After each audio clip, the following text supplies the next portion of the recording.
সরকারেরও না, বেশি দায় তাদের।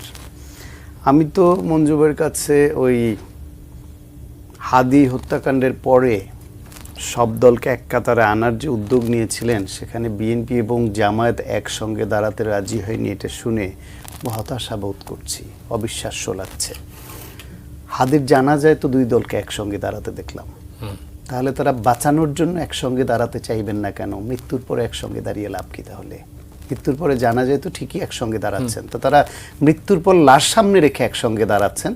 মৃত্যুর আগে আরো মৃত্যু যাতে না ঘটে, মানুষকে বাঁচানোর, প্রথম আলো ডেইলি স্টারের ওই হামলার প্রতিবাদে আবার এক লাইনে দাঁড়িয়েছেন। হ্যাঁ, মানুষকে বাঁচানোর জন্য তো একসঙ্গে দাঁড়াতে হবে।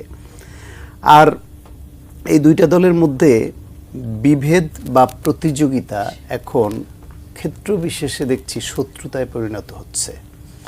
ঠুনকো ঠুনকো জিনিস নিয়ে যেভাবে লাগছে, বিশেষ করে জামাতের অস্থিরতা অতিরিক্ত চোখে পড়ার মতো। হাদি গুলিবিদ্ধ হয়েছে, এখন তো স্পষ্ট যে ফয়সাল নামের যে ছেলেটি গুলি করে ইন্ডিয়া পালিয়ে গেছে বলে শোনা যাচ্ছে, যদিও এটা প্রমাণ সাপেক্ষ। এইখানে আওয়ামী লীগের পোষ্য একটা ছেলে গুলি করে যদি বর্ডার ক্রস করে পালিয়ে যেতে পারে, তাহলে বোঝার কোনো অবকাশ থাকে এটা কারা করিয়েছে বা কাদের লোক। অথচ জামাত একদম শুরুতেই 15-20 মিনিটের মধ্যে ফেসবুকে স্ট্যাটাস দিয়ে বুঝিয়ে দিল এটা মির্জা আব্বাস করেছে। এরকম একটা আবহ তৈরি করলো। মির্জা আব্বাস তার কর্মীদের নিয়ে ঢাকা মেডিকেলে হাদি আহত হওয়ার পর তার খোঁজ নিতে যাওয়ার পর যে আচরণটা করলো, এটা তো কোনোভাবেই হতে পারে না। এত অস্থিরতা কেন? আবার এই যে প্রথম আলো এবং ডেইলি স্টারে হাদি হত্যাকাণ্ডের পরে যে আগুনটা লাগানো হলো, যে ভাঙচুর লুটপাট করা হলো, সেইখানে আপনি দেখবেন যে এর উদ্যোক্তা কারা। এর উদ্যোক্তা দেশের বাইরে থেকে কয়েকজন ওয়াজকারী, আর দেশের মধ্য থেকে ছাত্র শিবিরের নেতারা প্রকাশ্যে স্ট্যাটাস দিয়ে বা বক্তব্য দিয়ে এগুলা তছনছ করে দেবার ঘোষণা দিচ্ছেন অথবা বন্ধ করার হুমকি দিচ্ছেন, এবং তারপর ঘটছে। তাদেরই বক্তব্য উৎসাহিত হয়ে তো তাদের অনুসারীরাই যাবে। নিশ্চয়ই আপনি মনে করেন না যে শিবিরের নেতার বক্তব্য উৎসাহিত হয়ে ছাত্র ইউনিয়ন, ছাত্রমৈত্রী, ছাত্রদল বা অন্য কোনো এইভাবে সাধারণ কাতারের লোক এই ভাঙচুরে নেতৃত্ব দিবে বা যাবে।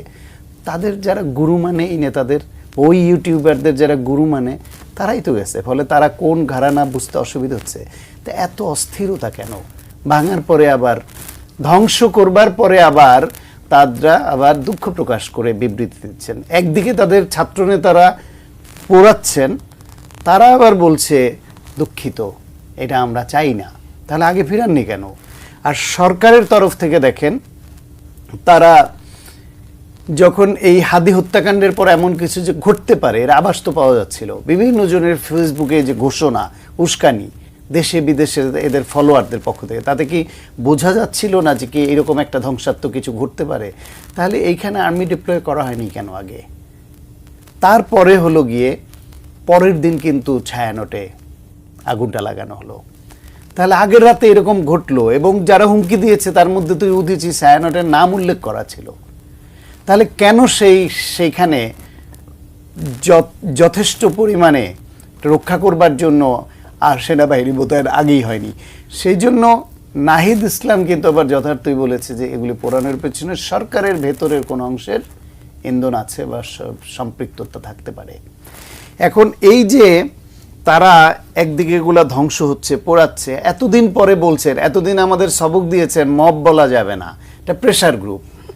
আজকে প্রথম বলছেন যে না, এরা মব। তো মব তো একদিনে হঠাৎ সৃষ্টি হয়নি, আগে ছোট মব ছিল, তারপর বড় মব হয়েছে। ওই কোকুন থেকেই তো আস্তে আস্তে সেটা জন্ম হয়ে বড় হয়। এই যে সরকারের তরফ থেকে, রাজনৈতিক দলগুলোর তরফ থেকে সামগ্রিকভাবে চিত্রটা তৈরি হয়েছে, কিন্তু সরকার যেহেতু ড্রাইভিং সিটে, পরিচালকের আসনে আছে, এই অস্ত্র উদ্ধার, সন্ত্রাসী গ্রেপ্তার, আইন শৃঙ্খলা পরিস্থিতির উন্নয়ন, এর সব দায়িত্ব তো সরকারের। সেরকম কিছুই ভিজিবল হচ্ছে না। তারা সব জানে যে অবৈধ অস্ত্র মাঠে আছে, খুনি চক্র মাঠে আছে, আর তাহলে আর বাকি থাকলো কি? এগুলোকে ব্যবহার করবার জন্য পতিত ফ্যাসিবাদের তারা গোষ্ঠী, তারা তো ওত পেতে আছে। সুতরাং তাদের ধরা হলো না কেন? অস্ত্র উদ্ধার করা হলো না কেন? সেই দায়িত্ব সরকারের নিতে হবে। নির্বাচনী প্রচার এখনো শুরুই হয়নি বলতে গেলে, আমরা দেখছি না। তবে এইটাও একটা বিষয় যে হাদি হত্যাকাণ্ডটা আমাদের গোটা জাতিকে নাড়িয়ে দিয়ে গেছে, আতঙ্ক তৈরি হয়েছে কিছু জায়গায়, কিছু জায়গায় এর বিরুদ্ধে প্রতিবাদ এবং সংবাদ মাধ্যম সহ সব কিছু এই হাদি হত্যাকাণ্ড কেন্দ্রিক বিভিন্ন বিষয় নিয়ে আলোচনায় ছিল। এরপরে এখন আবার ধরেন 25 তারিখে তারেক রহমান আসবেন, সেটাও একটা বড় আলোচিত বিষয় হিসেবে সব জায়গায় এইটাই থাকবে 2-4 দিন। আমার ধারণা যদি সরকার পরিস্থিতি তৈরির জন্য আন্তরিক হয়, তাহলে নমিনেশন চূড়ান্ত পর্যায়ে যখন যাবে, প্রত্যাহারের শেষ দিন যখন যাবে, মানে চূড়ান্ত প্রার্থীরা মাঠে থাকবেন, তখন থেকে বড় ধরনের নির্বাচনী প্রচারণা শুরু হবে, যদি সরকার সেরকম পরিস্থিতি তৈরি করতে পারে। সেনাবাহিনীর সংখ্যা প্রয়োজনীয় নির্বাচনকে কেন্দ্র করে মাঠে আরও বাড়ানো হোক, কারণ দেশটা তো রক্ষা করতে হবে। এই নির্বাচন না হলে তো দেশ রক্ষা করা যাবে না, গণতন্ত্র রক্ষা করা যাবে না, আমরা কেউ বাঁচবো না। আমাদের বাঁচতে হলে, দেশ বাঁচাতে হলে, আজকে যারা এই চেয়ারে বসে ক্ষমতা পাওয়ার এনজয় করছেন এবং সুন্দর সুন্দর কথা বলছেন, তাদের বাঁচতে হলে তো এই নির্বাচনটার কোনো বিকল্প নাই। তাহলে সেই উদ্যোগটা তাদের তরফ থেকে আমরা দেখতে পাচ্ছি না। এখন এই একটা উদ্যোগ অন্তত এই ক্ষেত্রে রাজনৈতিক দলগুলো যদি একটু সহনশীল এবং সরকার নেয়, তাহলে নির্বাচনকে আরেকটু উৎসবমুখর করা যায়। উদ্যোগটা কে নিবে? সরকারকে নিতে হবে। সরকারকে নিতে হবে। ঘটনা দেখবেন, আমাদের তো পার্লামেন্টের ভিতরে মব হয়েছে, তা অতীতে তা হয়েছে। আমাদের মব হওয়ার প্রধানত কারণ হচ্ছে আমাদের দেশে আইন শৃঙ্খলা পরিস্থিতি কখনোই সঠিক ছিল না, বিচারহীনতার সংস্কৃতি ছিল। যে ক্ষমতায় ছিল তার জন্য 7 খুন মাফ, যে ক্ষমতায় নাই তার উপরে লঘু মানে পাপে গরু দণ্ড হয়েছে। ফলে যে যখন দেখে ক্ষমতা পায় তখনই সে একটা শক্তি প্রয়োগের মানসিকতা রাখে। মানে আমরা যদি খোলামেলা আলোচনা করি, ধরেন এই যে প্রথম আলো ডেইলি স্টারের উপর যে যারা সুযোগ পেল, একটা সুযোগ পেয়ে আক্রমণ করে বসলো, এখন এরকম সুযোগ পেয়ে আক্রমণ করার ব্যবস্থা তো আমরা করে রেখেছি এবং প্রতিনিয়ত আমরা দেখছি, যেটা ডক্টর সায়ন্ত বললেন, যে আপনি সোশ্যাল মিডিয়াতে ঢুকলে দেখবেন প্রচণ্ড ঘৃণার চাষ হচ্ছে দুই মুখ থেকে। আমরা ইন্টারেস্টিং ঘটনা, আমরা যখন হাদির লাশ আসলো, হাদির ডেড বডি দেখতে গেলাম, এর আগে আমরা প্রথম আলো ডেইলি স্টারে গিয়েছি, তো হাদির ডেড বডি দেখার সময় আমাদের কাছে খবর আসলো যে ইয়াতে অ্যাটাক হয়েছে, এই যে পল্টনে এই মানে উদিচির অফিসে অ্যাটাক হয়েছে। তখন আমি এবং নাহিদ ইসলাম আমরা সিদ্ধান্ত নিলাম যে আমরা ওখানে যাব তাড়াতাড়ি। তো আমরা সেখানে গেলাম, যাওয়ার পরে দেখলাম যে ভয়াবহ অবস্থা, অন্ধকার, মানে আপনার কেউ কেউ বলছে গান পাউডার ছিড়িয়ে পুড়িয়ে দেওয়া হয়েছে, কেউ কেউ বলছে এটা কোনো মিছিল না বা মবও বলা যাবে না এটাকে, এটা এক ধরনের দুষ্কৃতিকারীর মতো ঘটনাটা ঘটানো হয়েছে।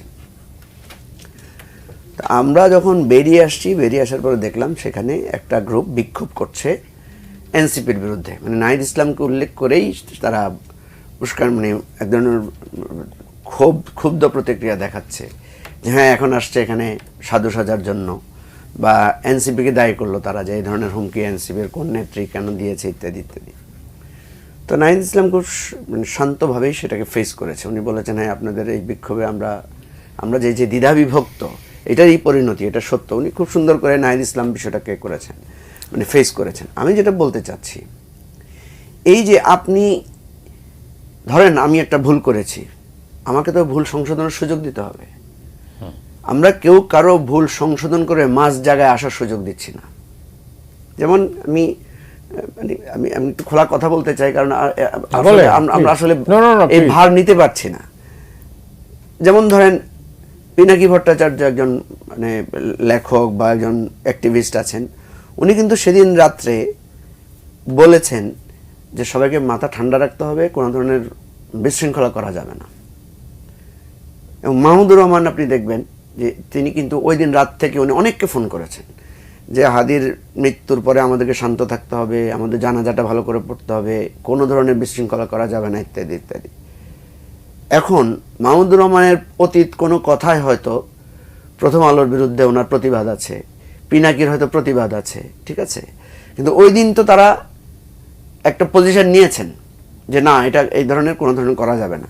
কিন্তু এখন এটাকে কি কেউ ওয়েলকাম করছে? করছে না। সবাই বলছে মিয়া সারাদিন উস্কানি দিছো আর এখন এসে সাধু সাজতেছো। এখন তাইলে তার করণীয় কি? তার এখনো আজকেও অসাধু থাকতে হবে তাকে, বিষয়টা অনেকটা এরকম না? আজকের দিনেও তাকে মানে সে যদি তাকে যদি আমি বলি যে সে আগে উস্কানি দিয়েছে, তার কথায় ক্ষোভ ছিল, প্রথম আলোর বিরুদ্ধে নানা ধরনের পদক্ষেপ ছিল, আজকের দিনে যে সেই পজিশনটা নিল, এখানেও আমি তাকে যে তার অবস্থান থেকে সরিয়ে এনে মাঝখানে দাঁড় করানোর সুযোগটা আমি দিচ্ছি না। আমি বলছি যেমন মাহমুদুর রহমানকে বা পিনাকিকে বা অন্যান্যদেরকে এটাকে ব্লেম করা হচ্ছে। আমার বক্তব্যটা এখানে যে আমাদেরকে তো আস্তে আস্তে সরে আসতে হবে। ধরেন আমি মানব জমিনের বিরুদ্ধে কোনো একটা ক্ষোভ দিলাম কেন? মানব জমিন হয়তো আমার বিরুদ্ধে কোনো একটা রিপোর্ট করেছে, আমি হয়তো এই জন্য ক্ষুব্ধ প্রকাশ করলাম। আমি সুযোগ পেলেই মানব জমিনের বিরুদ্ধে বলি যে মানব জমিন মানে এই সাংবাদিকতা করে, আমার বিরুদ্ধে মিথ্যা সংবাদ চেপে চাইতে বল। এখন কিন্তু আমি দেখলাম যে কোনো একটা সময়ে যে মানব জমিনের, আমি তো মানব জমিনের বিরোধিতা করেছি, কিন্তু মানব জমিনের হামলা করতে তো আমি চাই নাই। কারণ আমি যখন মানব জমিনে হামলা করব, মনে রাখতে হবে ইতিহাসে এই হামলাটা আবার ফেরত আসবে। দেখেন সেদিন মাহফুজ আনাম যে কথাটা বলেছেন, এটা কিন্তু প্রতিবাদ হয়েছে। উনি বলেছেন এই প্রথম কোনো মানে পত্রিকা অফিস বা মিডিয়া হাউস পুড়িয়ে দেওয়া হয়েছে, কিন্তু এর আগে পুড়িয়ে দেওয়া হয়েছে। নয়াদিগন্তে আগুন লাগানো হয়েছে, আগুন না নিভালে তো ওটাই পুরোটাই পুড়ে যেত, তাই না? সেদিন ডেইলি স্টারে যে আগুন দেওয়া হয়েছে, সেদিন তো কেউ মারাও যেতে পারত। আমি শুধু কল্পনা করি যে সেদিন রাত্রে যদি ডেইলি স্টারে একটা বা দুইটা লাশ পুড়ে যেত, একটা পোড়া লাশ পেতাম আমরা, তাহলে পরের দিন পরিস্থিতিটা কি হতো? আমাদের কিন্তু দুইটা জানাজা পড়তে হতো, এবং দুইটা জানাজা এমন হইতো যে দুইটাই খুবই হৃদয়স্পর্শী, দুইটাতে জাতি আরো শার্পলি ডিভাইডেড হয়ে যেত। তাহলে আমার খুব মনে হয় যে এটা কি কেউ প্ল্যান ওয়াইজ করিয়েছে? যে হাদির মৃত্যুর পর যে একটা ইমোশনাল অ্যাটাচমেন্ট, আমরা সবাই একবদ্ধ হতে চেয়েছিলাম, সেখানে কেউ না কেউ কি এটা দ্বিধাবিভক্ত করতে চেয়েছে? এখানে কোনো তৃতীয় পক্ষ ঢুকে নাই তো? সেই জন্য আমার অনুরোধ থাকবে, এই যে যারা আগুন দিয়েছে, যারা সেখানে গিয়ে এই ধরনের উস্কানিমূলক কাজ করেছে নিষেধাজ্ঞা সত্ত্বেও, আমার মনে আছে সেদিন রাত্রে আমি অসুস্থ, আমি সবার সাথে যোগাযোগ করছিলাম যে সবাই যাতে শাহবাগ কেন্দ্রিক মানে কনসেন্ট্রেটেড থাকে, তাহলে আর স্প্লিট হলো না, কেউ বিচ্ছিন্ন হলো না। আপনি দেখবেন যে আমাদের গণ অভ্যুত্থানের নেতারা সেখানে গিয়েছেন সেদিন, তারা সবাইকে ওই জায়গায় ঐক্যবদ্ধ করে রাখার চেষ্টা করেছিলেন। সেখান থেকে কিন্তু কয়েকটা মেয়ে এসে কিন্তু ওই জাইমাকে বাঁচানোর জন্য তারা কিন্তু ডেইলি স্টারে গিয়েছেন। খুবই মানে শহীদুল আলমের লেখা থেকে আমি পড়লাম, বা আমাদের অনেকের লেখা থেকে আসছে, নিউজের সম্পাদকের কাছ থেকে আমরা শুনলাম যে ব্যবস্থাটা ছিল। কথা হচ্ছে এই বিচ্ছিন্ন ঘটনাগুলো কারা ঘটিয়েছে তাদের তো ছবি আছে, সেখানে তো ভিডিও আছে, এবং অলরেডি 17 জন না 18 জনকে গ্রেফতারও করা হয়েছে। তাদের কাছ থেকে লুণ্ঠিত 28 জনকে, তাদের থেকে লুণ্ঠিত মালামালও তাদের থেকে করা হয়েছে, পরে 11 জন। এখন কথা হচ্ছে এখন কেন তাদের রাজনৈতিক পরিচয় স্পষ্ট করে তাদেরকে ইন্টারোগেট করে ইনভেস্টিগেশন করে এটা কি বের করা যাবে না যে এটা কি ষড়যন্ত্র ছিল? চাইলে যাবে। তো এই জায়গাটায় আমরা কেন সবাই মিলে একসাথে হচ্ছি না? আমরা কিন্তু এখনো একজন আরেকজনকে দোষারোপ করছি। হাদির ভার্সেস ডেইলি স্টার, প্রথম আলোকে দাঁড় করানোর চেষ্টা করা হচ্ছে। কেউ কেউ বলছে হাদির কাউকে গ্রেফতার করা হলো না, প্রথম আলোর গুলো তো ঠিকই গ্রেফতার করা হলো। মানে এখানেও মানে এক ধরনের বিভাজনের ব্যাপারটা থাকছে। এখন এই ধরনের কথা যখন যুক্তি থাকে, তখন তো মানুষ মানে ইনভলভ হয়ে যায়। মানুষ তো মনে করে হ্যাঁ তাই তো, প্রথম আলোতে হামলার ঘটনায় ঠিকই সবাইকে অ্যারেস্ট করলো, আর হাদির ঘটনায় এখন পর্যন্ত আসামি কোথায় আছে, খুনি কোথায় আছে, এটাই গ্রেফতার। এই প্রশ্নগুলো ধরে উঠে মানুষের মধ্যে কিন্তু বিভাজনটা আরো গভীর হয়। এই জন্য আমি একটাই সমাধান দেখি যে আমাদের এই বিভেদ দূর করার জন্য মিটিং হওয়া দরকার। এই বিভেদ দূর করার জন্য পদক্ষেপ কি কি নেওয়া দরকার। আমরা কেউ কাউকে হারিয়ে ফেলতে পারবো না, কেউ আমরা উৎখাত করে দিতে পারবো না। যারা আমরা মনে করি যে বাম ঘরানার বা বামপন্থী বা সো কল প্রগতিশীল বা ইত্যাদি ইত্যাদি নানা, যাদেরকে আমরা এক ধরনের অচ্ছুদ করে এক পক্ষ আরেক পক্ষকে বলে, এই পক্ষকে আপনি নিঃশেষ করে দিতে পারবেন না। আবার ওই যাদেরকে যে বলে মৌলবাদী, হুজুর, মানে মাদ্রাসা গোষ্ঠী ইত্যাদি ইত্যাদি, ওদেরকেও আপনি নিঃশেষ করে দিতে পারবেন না, কারণ সবার এখানে স্টেক আছে, সবার এখানে গভীরভাবে অস্তিত্ব প্রথিত আছে। এই একে অপরকে অস্তিত্ব বিনাশ করার জায়গা থেকে সরে আসতে হবে। এই বিনাশের জায়গা থেকে সরার জন্য আমি মনে করি যে সরকার, রাজনৈতিক দল, সামাজিক সংস্থা সবাইকে কাজ করতে হবে। আদের দিন আমাদের বাঁচার কোনো উপায় নেই। অনেক ধন্যবাদ। মৌলিক প্রশ্ন যে আমাদের বাঁচার উপায় কি? বাঁচার উপায় সব সম্মিলিতভাবে খুঁজতে হবে পলিসি, এবং বিভাজন, ঘৃণা যত কমানো যায় সেই চেষ্টাটা করতে হবে। এই চেষ্টা যেরকম আমরা স্পষ্টভাবে সাদা চোখে যা দেখি সেটাকে সাদা বলে স্বীকার করে সেটার অনুযায়ী ব্যবস্থা নিতে হবে। আমি মঞ্জুবের কথা খুব মনোযোগ দিয়ে শুনছিলাম এবং একটা কথা মনে হলো, উদীচীর হামলাটা অফিস পোড়ানোর খবর শুনে নাহিদ ইসলাম এবং মঞ্জু ভাই গেলেন। তারা যাওয়ার সাহস করলেন কেন? ওইখানে যদি ছাত্রলীগের কোনো মব হতো বা আওয়ামী লীগের